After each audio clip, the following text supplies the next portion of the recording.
in the camera shot, you know.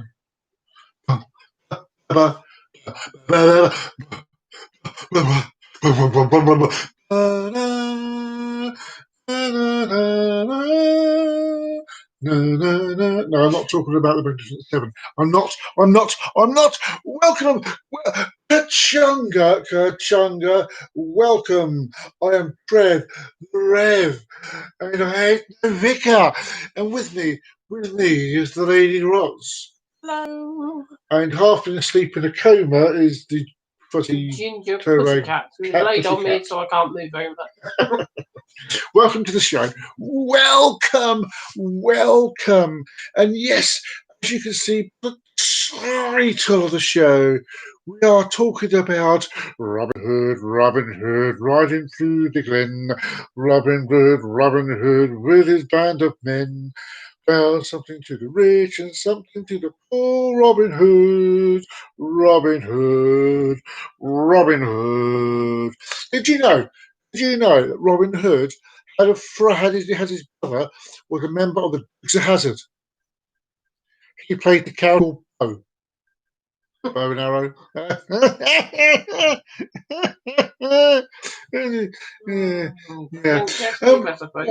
We'll start with the usual. Please remember, if you've enjoyed this video, to hit that thumbs up button, and if you haven't done so already, and you'd like to see more of this show,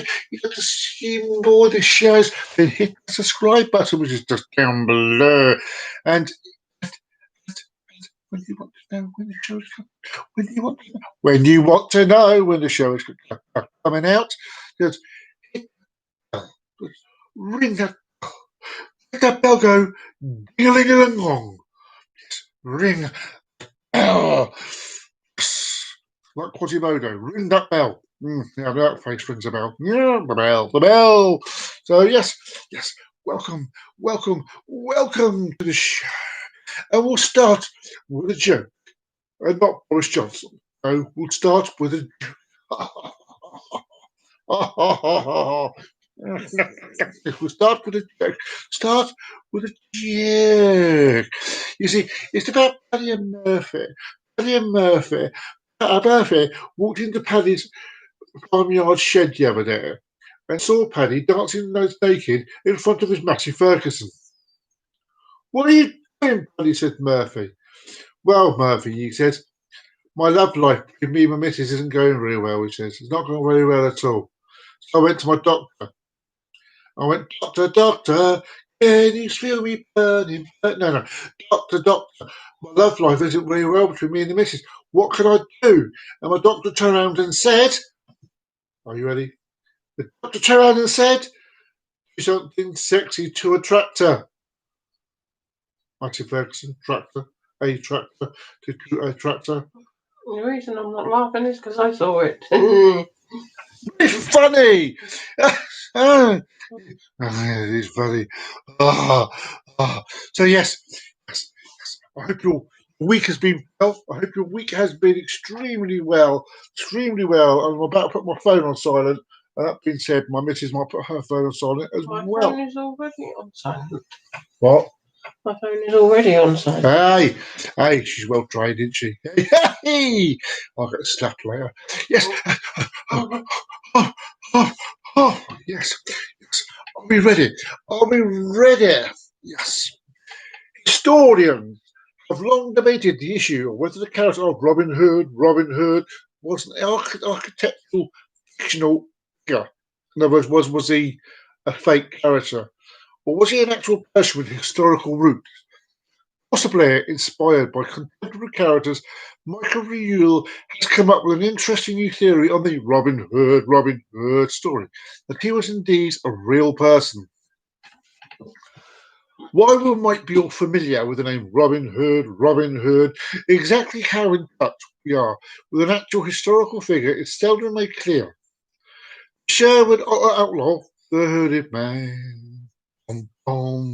Yeah, that's what that meaning meant at the start, the hooded man.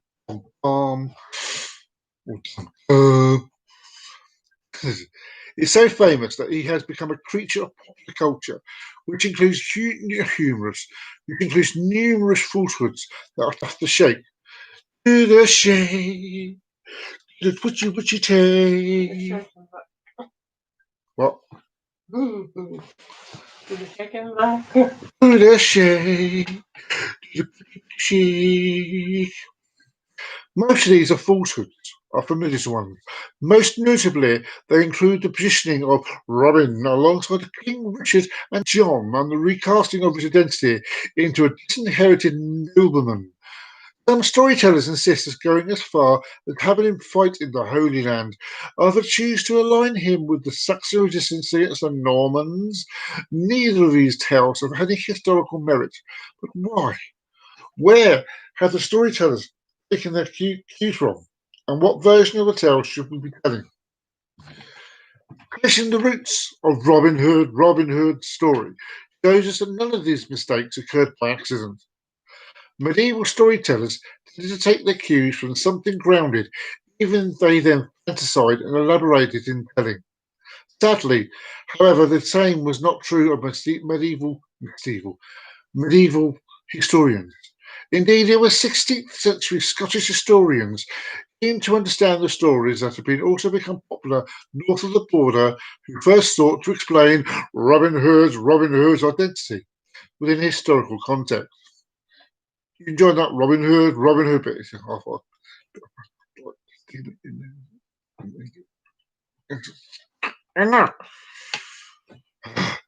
Unfortunately, acknowledging grey areas in telling was not good enough for them, and so they used presumption and prayers to fill the gaps. Determined to align Robin Hood with a righteous cause and popular knightly struggle, they opted to make him a follower of King Richard the Lionheart, and Prince John provided a usual suspect for the villain. Even though these spurious links would soon be discredited by rival historians, the problem is that the first storytellers have been Robin Hood to a wide audience, followed the lead of these initial chroniclers. Because the instinct was to head for the earliest known references, their mistakes remain with us to this day. Although I do not imagine much of this comes to us as a surprise, it is lesser known truth that plural versions of an original story do exist. In fact, in my book, I make the argument that the opinion of Robin Hood as a figure Robin Hood as a figure can be hotly contested. Current historians, the issue is difficult to contend, as it means weighing up the value of folklore against documented history, from which many scholars shy away. However, in Robin Hood's case, it should be pointed out that the folklore is quite extensive. A collection of assorted ballads, originally oral tales, survived from the 15th century. 5 of these tales have been found out to be earlier origin than the rest, and it is these that are the most interesting to folklorists. These are Robin Hood and the Monk, The Guest of Robin Hood and the Potter, not Harry Potter, Robin Hood and Guy Gisborne, and The Death of Robin Hood. There's a new one coming out called The Return of Robin Hood as well. Yeah. Robin Hood would be born. Accepting a historical version of Robin Hood as opposed to the one of popular legend depends on Robin Hood. Again. One of the popular legend depends on whether you accept the ballads as a genuine attempt to record factual stories or a piece of fiction. These many arguments to support their validity are too complex to sum up here, but many agree on extensive reasons. Right? But many arguments to support their validity are too complex to sum up here, but many agree on extensive reasons for interpreting the ballads as potentially down to the earth and authentic attempt to record established local knowledge, rather than merely spinning a yarn. So if this summation is correct, we go. Okay. I keep having things come up on my tablet to tell me something's been delivered. I'm going to have to check in a minute. Anyway, rather than merely spinning a yarn, so if this summation is correct, we would argue in the case, what might Robin Hood might have been like before popular culture twisted his origins? Most obvious. Like the cat was saying. Cat just sighed, just in case you wanted to know, Yana. The most, the most obvious difference between the cat's not enjoying the show, obviously. Yeah, you're like, Cat's doing it again. The most obvious difference between the Robin Hood of popular belief and that of the possible historical figure in the ballad is his time period. I believe that Robin Hood did not live in Richard of John's reign, but at the time of King Edward. As free King Edward, not potatoes, as King Edward's reigned from 1272 to 1377, this can prove problematic in placing the tales in a firm date period. However, the clues indicate that the most important king for understanding Robin Hood's reign may be of Edward III, who reigned from 1327 to 1377. This places the outlaw more than 100 years after King John's reign, which may explain why historians have been unable to find him there. By studying Edward III's reign, many of the dynamics and peculiarities of the ballads come to make sense. The early 14th century proved to be a new dawn for the English nation. A vibrant and energetic young king first overthrew his father's traitors and went along teaching his countrymen how to be victorious on the battlefield again. After appealing the Scottish about this Huss invasion, he turned his attention to a dominant French power, and many historians agree that his subsequent military victories at Crécy and Poitiers were greater than in the now famous Agincourt. Oh, let's pronounce that last one. It's an English thing, and we've got French words in it. Rah! Although we may frown at such values now, his victories made Edward III a very popular king, and for a time England was in an optimistic kingdom. It had a new flag, popular culture was embraced, and it was also a time when Robin Hood's longbow became the country's celebrated weapon. Keen to celebrate England's new powers, King Edward ordered numerous courtly events and entertainments for the benefit of all classes. Popular depictions of Robin Hood show how he was often drawn out of the woods to compete in archery contests. Golden arrow. Robin Hood, the hooded man. Bum, bum.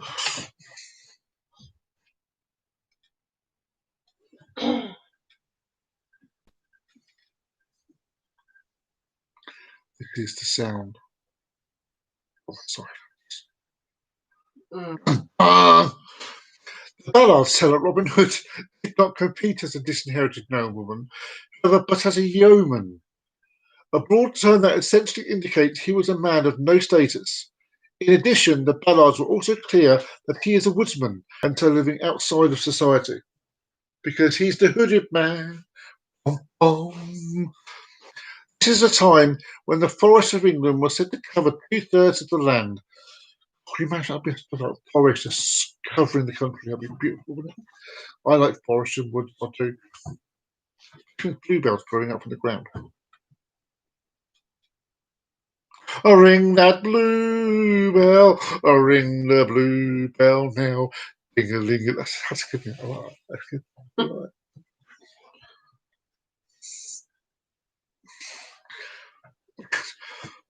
There was plenty of space to carve out an independent existence if you did not have a taste for the tumultuous reigns of previous rulers.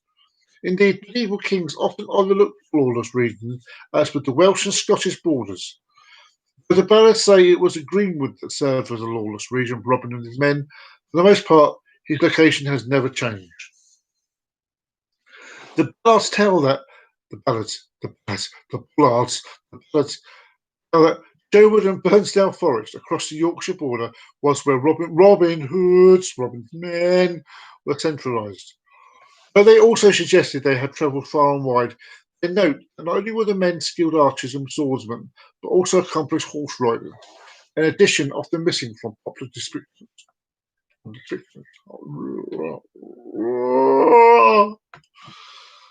How and why a lowly peasant like Robin would become a hero of the people was part of the fun of interpreting the ballads. The chroniclers did not understand his popularity, not without a kingly cause. They didn't play chess because kingly are important in chess. So, in order to understand why, we need to think like a yeoman. Oh, my clothes, they smell. They got dirt everywhere because I'm a peasant, you know. 'Cause I'm a peasant. Oh no, look, here comes the king. I better go wash myself. Have my yearly bath. That's life as a peasant, eh? A yearly bath.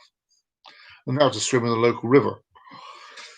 The chroniclers did not understand his popularity, not without a kingly cause. So, already. It expressly stated in the ballads that Robin did much good for the poor. So perhaps surprisingly, the rob from the rich to give to the poor reputation does stand up. I like it when they go, I robbed from the rich and I gave it to me. Yeah. Because I'm poor, you know. This was likely not in terms of some great charitable mission. Mostly Robin and his men robbed the rich to show off their woodland liberties and freedoms. But it is not inconceivable that their loot never made it into poor people's hands. After all, as a wild man of the woods, he would have had little use for riches.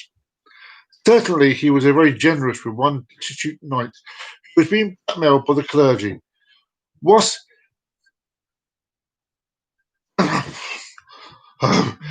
emails.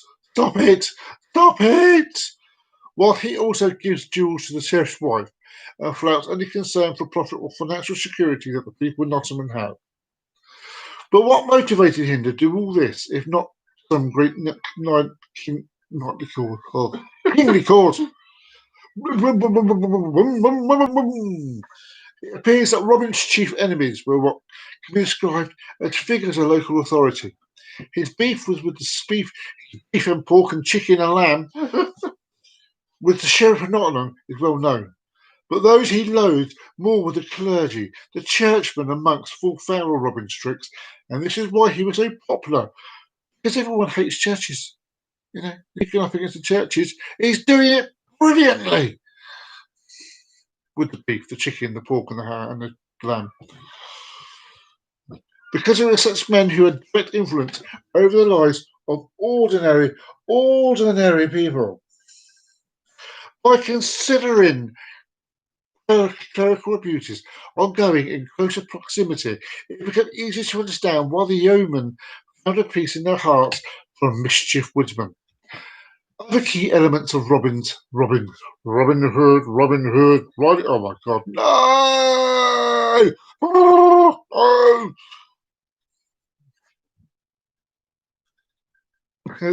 He venerates the Virgin Mary, and his need to emerge from the woodland to worship in God's house results in him being locked up in Nottingham Castle at least once. He always got out. When he was murdered, it was murder, I tell you. It was murder. It is said at his death that he never did fair maid harm, perhaps suggesting a popularity that was shared by both the sexes.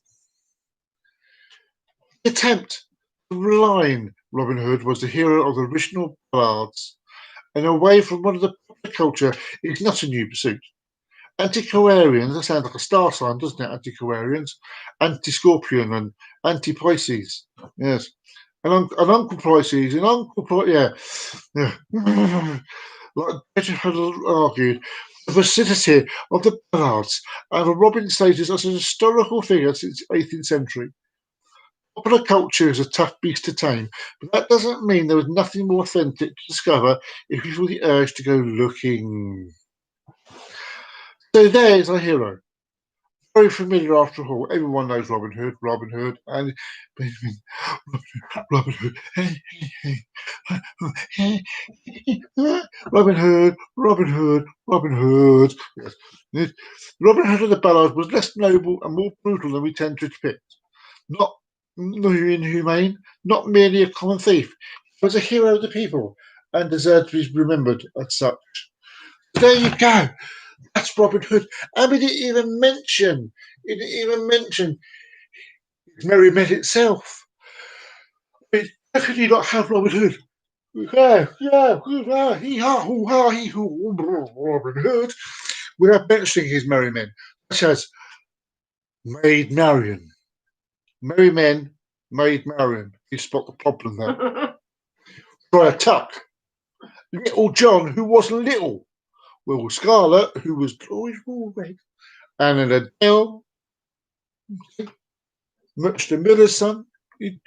These are all people who helped Robin Hood, running through the glen. Robin Hood, oh my God, again.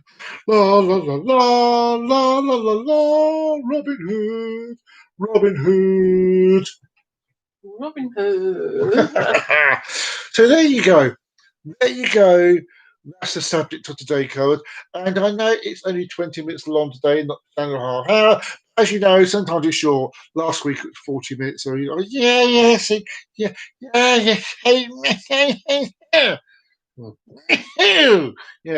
So if you've enjoyed the please hit the thumbs up button and hit that thumb up. Brilliant, you know. And if you haven't done so already, and you would like to see more shows, you just hit that subscribe button. Hit that subscribe button. Go on the subscribe button. And if you want to know what's coming out, when you want to know what's coming out there, just ring that bell. Oh, ring the bell, a ding a dong, ding a ling a ling. And on that note, just press the red, and it ain't no vicar saying triple up until next time. And next time, we'll be covering King Arthur. Yes, King Arthur. That's who we. And on that note, from Ross we say Bye. and from War I say triple up until next time. Bye bye. Right, now I can actually go to sleep. I was fighting.